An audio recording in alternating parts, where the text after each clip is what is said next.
I am Angela, a 24-year-old office worker. I live with my parents and my younger sister, Sophie, in our family home. My father works for a large corporation, and my mother is a housewife. Ever since I began to understand things, we've lived in a newly built house, so we might have appeared to be a privileged household. In fact, until I entered high school, we had a close-knit family and a happy life. However, due to a certain incident, I began to be treated terribly by my family. It was the high school entrance exams. My parents wanted me to get into a competitive school, but I couldn't meet their expectations. Since then, their attitude towards me has drastically changed. They insisted that, now that I was in high school, I should handle more household chores, so I was tasked with cooking dinner, doing the laundry, and shopping for groceries. Because of this, I had little time to study, and when my test scores were not good enough, they called me a terrible child. However, my 2 years younger sister who got into a competitive school as my mother hoped wasn't tasked with any household chores. Even if her test scores were poor, she was comforted and told to do better next time, and taken to movies and shopping for a change of pace. I was starving for my parents' love, so I tried my best with both my studies and helping around the house in hopes of getting their attention. However, despite my efforts, I failed to get a result perhaps because of my clumsiness, and in the end, I was berated being called useless by my entire family, which left me feeling bitter. On the other hand, my excellent sister was increasingly doted on by our parents, and the gap between my sister and I only widened. Even after I became a working adult, my parents' attitudes remained unchanged, and if anything, they became even colder towards me than before. I know the reason for this. When I started job hunting, my mother suggested that I apply to a company owned by relatives, but I refused. This was because I had already decided on the job I wanted to do, and I had narrowed down the companies I wanted to apply to.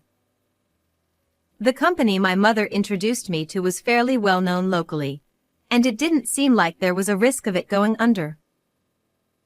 However, it didn't accord with what I wanted to do. So, I did my job hunting by myself without using my mother's connections. Although I received a job offer successfully, my mother didn't find that amusing. She didn't speak to me for a while after that. Since my father always saw what mood my mother was in, he joined her in criticizing me.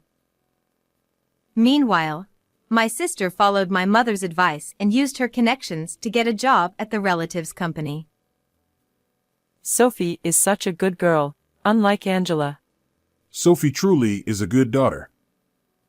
Unlike someone else. My parents' attitude towards me only got harsher. As I became busier with my job, I gradually stopped caring about the harsh treatment from my family. My work was enjoyable and fulfilling, and no matter how coldly my parents treated me, I was glad I had stood by my own decisions. While my salary wasn't high, I managed to save money by living economically, and I was starting to think about moving out of my parents' house and living on my own. It was around this time that something happened. My mother made an unexpected suggestion. I've been thinking, maybe we should go on a family trip. A family trip? Sophie has settled into her job, so what do you think? It's been a while since we went on one, so why not? I want to go on a trip.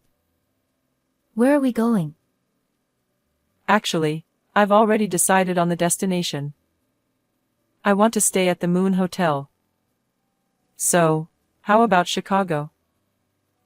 The Moon Hotel. Isn't that the super luxurious hotel owned by the daughter of our company's president? I really want to go. Sounds great. It seemed my father and sister were fully on board with my mother's suggestion, but honestly, I wasn't too keen on it. Knowing how nasty my family could be, I was sure they would treat me like a nuisance even during the trip. However, everyone else looked excited about going, and they started researching tourist spots in Chicago. Angela, what do you think? Huh? Do you have any recommendations for tourist spots in Chicago? I was surprised because I didn't expect her to actually ask me for my opinion.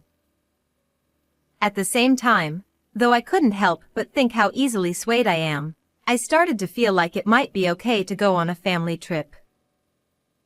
Since I'd be moving out soon, I thought it wouldn't be a bad idea to go out with my family one last time. The travel dates were set, and I told my boss that I would be going on a trip with my family and requested a few days of paid leave. I was tasked with arranging the flights and accommodations. I thought my mother, who was a housewife and had plenty of free time, should do it, but she didn't want to deal with the hassle and pushed the responsibility onto me.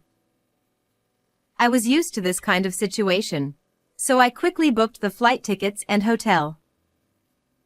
On the day of the trip, as I was about to leave the house, a taxi had arrived, and my mother called out to me. Angela, wait. What? Why are you coming with us, Angela? You're staying home. Huh? Staying home. My father forcibly took my traveling bag from my hands and threw it onto the living room floor. I was stunned at the sudden occurrence. When I looked at my father and sister, they both were laughing and loading their luggage into the taxi. It was then that I finally realized. They had been all in on it from the beginning. I was never included in their definition of family from the start. It boiled my blood. How much more would they mock me? That was when I had second thoughts. Perhaps this could be an opportunity. Then, I won't go. Oh? You're surprisingly obedient. My mother was surprised that I didn't complain at all. Unusually compliant, aren't you? Don't mess up the house while we're gone. Well then, Angela. Take care of the house. With those words, they each slung their bags over their shoulders and left the house.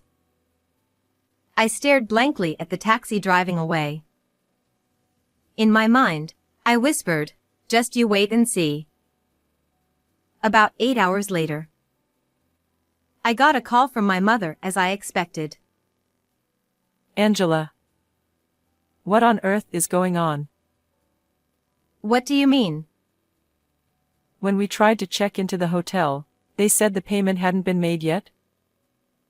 Then I calmly replied to my mother yelling hysterically.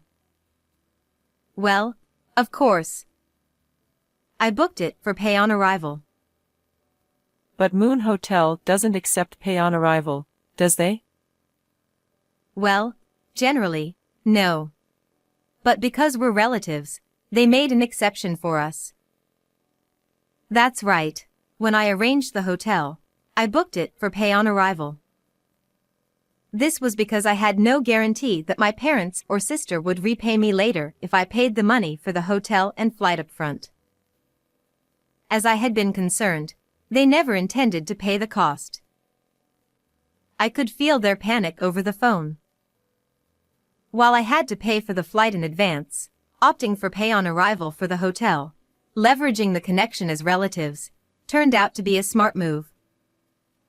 My parents and sister, who had assumed that I had already taken care of the payment, must have been quite flustered when they were asked to settle the accommodation fees at the front desk.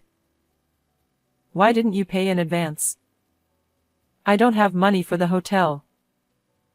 Of course, if I had gone, I would have paid on arrival. But it was you who decided to leave me behind, right? You should figure it out yourselves.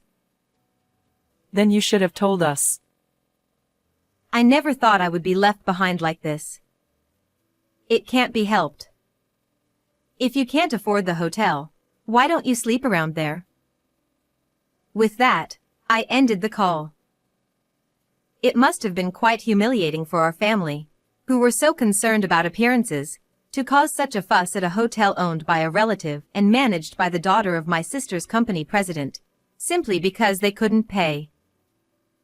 As I left the house that had been my home for 24 years, I couldn't help but feel the corners of my mouth twitching with suppressed laughter.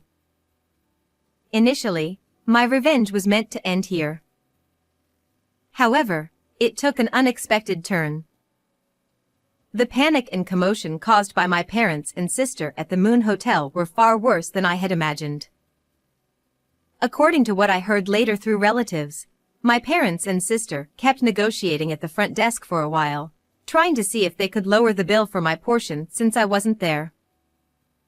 Of course, same-day cancellations weren't accepted, and eventually, my father ended up paying the full amount with his card. The scene of my family shouting over the phone, demanding to know why the bill wasn't settled, and then pleading for a reduction in the fees for one person, must have caused quite a stir in a luxury hotel. Furthermore, Moon Hotel typically operates on a strict reservation-only policy and doesn't usually accept pay on arrival. It was only because we were relatives that they made an exception for us. However, despite this special arrangement, my parents' outrageous behavior left a strong negative impression on the management of Moon Hotel. Naturally, this incident reached the ears of my sister's company president through their daughter, who was the manager of Moon Hotel. As a result, my sister, who had already secured her position through connections, found herself in a worse position within the company. Now, it seems that her chance of career advancement is utterly hopeless. My sister, whose treatment at work visibly deteriorated, lashed out at our mother, who had recommended the job through connections. This rebellion from my sister, who had never shown any defiance before, drove our mother to madness. And my father is frustrated with both of them. Well, it seems like all three of them are experiencing a picture-perfect kind of unhappiness. As for me, everything has been going smoothly since I left home. Work is still enjoyable, and my personal life is thriving. Recently, I've been discussing the future with the man I've been dating for a while, and it looks like we might get married in the near future. If we have children, I want to use my parents as a bad example and ensure that I shower them with unconditional love equally and create a warm household.